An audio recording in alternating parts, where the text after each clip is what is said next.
सचमुच ये जो जगह है ये सतयुग है, यहां से ही सभी रेडिएशंस वाइब्रेट होकर, और जहां पर हमारे जो भाई बहन वो भी आत्म स्वरूप हैं, लेकिन कहीं ना कहीं किसी ना किसी वजह से जो उनकी आत्मा की जो वो थोड़ा सा कम हो गई है, अंडर प्रिविलेज्ड आत्मा है हम कह सकते हैं बेचारी, तो उनको बहुत सख्त जरूरत है कि हम सब लोग इन बैटरियों के साथ चार्ज करें, इस ज्ञान सरोवर की बैटरियों के साथ चार्ज करें।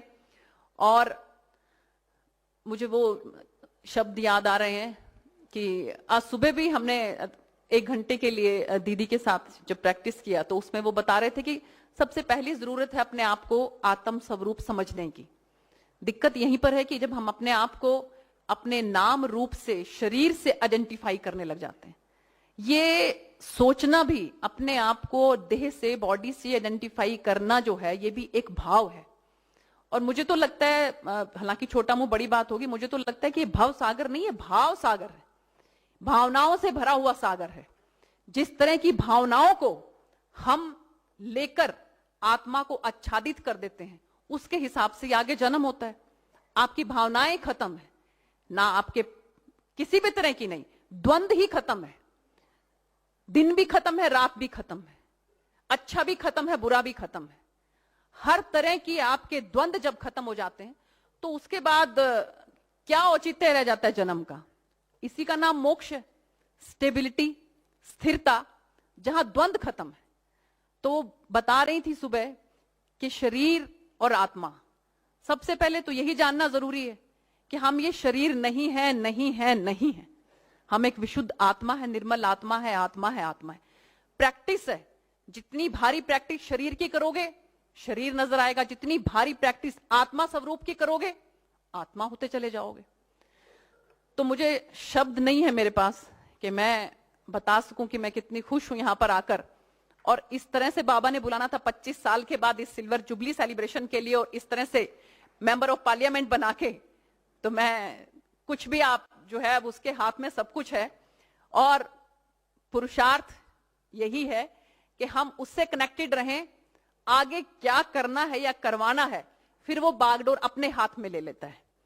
तो मुझे लगता है कि ऐसे ही शायद मेरी बागडोर भी उसने अपने हाथ में ले ली है, क्योंकि मैं पहले IRS ऑफिसर थी, I was an IRS officer, Indian revenue services, और किस तरह से वो नौकरी को छुड़वाकर और उसके बाद मुझे राजनीति में प्रवेश करवाया। बहुत लोग कहते हैं कि क्या पागल है, बिल्कुल ही ऐसी अनसर्टेन लाइफ में, ऐसी इस तरह की जगह में गई है। लेकिन बहुत सख्त जरूरत है कि राजनीति में भी इस तरह से लोग प्रवेश करें कि जिनका एजेंडा कुछ देने का ही, देने का ही, देने का ही हो, लेने लेने का, भरने भरने का नहीं है। वो दीदी ने जैसे बताया था, ऐसे करने का ही हो। तो वो इसीलिए मुझे लगता है कि मेरे माता पिता जी के आशीर्वाद से, बाबा के आशीर्वाद से, यहां बैठी हुई राजयोगी राजयोगिनियों के आशीर्वाद से, आप सब लोगों की ब्लेसिंग से शायद प्रभु ने कुछ सोचा है, कोई कुछ करवाना है। और यही कारण है, आपने देखा होगा कि किस तरह से जब इलेक्शंस हुए सब लोग चिंतित थे कि क्या रिजल्ट आएंगे, लेकिन मोदी जी जाकर केदारनाथ पर बैठ गए। ध्यान में, ध्यान से ज्ञान, ज्ञान से विवेक, विवेक से मेधा, मेधा से प्रज्ञा, प्रज्ञा से रितंभरा। क्या इन सब वर्ड्स का इंग्लिश में कोई ट्रांसलेशन है? तो मैं एक बार फिर से तहे दिल से आप सब लोगों की बहुत शुक्रगुजार हूं कि आप लोगों ने मुझे इस लायक समझा कि आप लोगों के बीच में आकर आप लोगों के सभी, मैं प्रवचनों को, सबको, बातों को सुन सकूं और उसको इम्बाइब कर सकूं, अपने अंदर उसको एब्जॉर्ब कर सकूं। तो मुझे छोटा सा ये जो ज्ञान सागर है, तो मुझे छोटा सा एक गीत याद आ रहा है, आपकी इजाजत हो तो सुनाऊं? तू प्यार का सागर है, तू प्यार का सागर है, तेरी एक बूंद के प्यासे हम, तेरी एक बूंद के प्यासे हम, लौटा जो दिया तूने, लौटा जो दिया तूने, चले जाएंगे जहां से हम तू प्यार का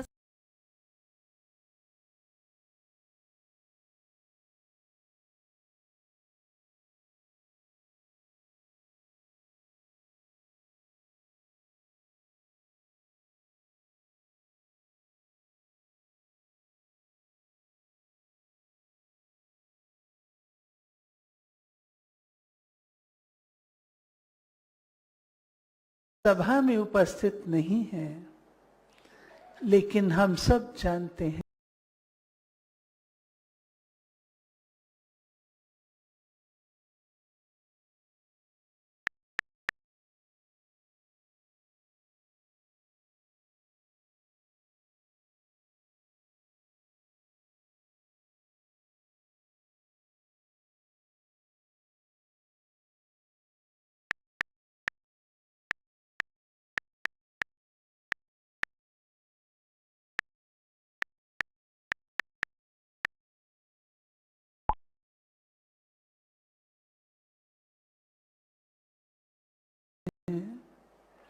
जो ट्रेनिंग चलती थी अपने करते।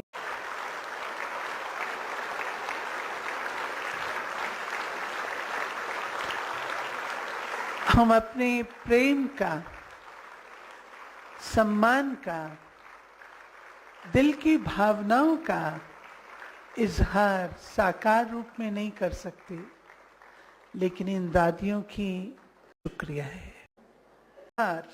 पटल पर उनसे मैं रिक्वेस्ट करूंगी कि आप इमोशनली बहुत सारी बातें याद, उससे यही प्रूव होता है मृत्यु पर जय प्राप्त कर ली।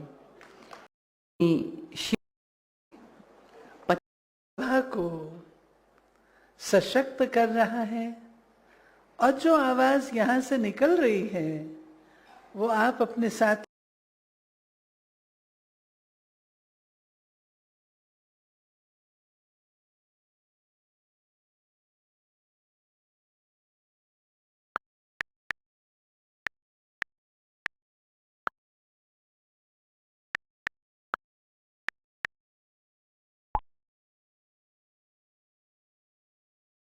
लेके जाएंगे और लोग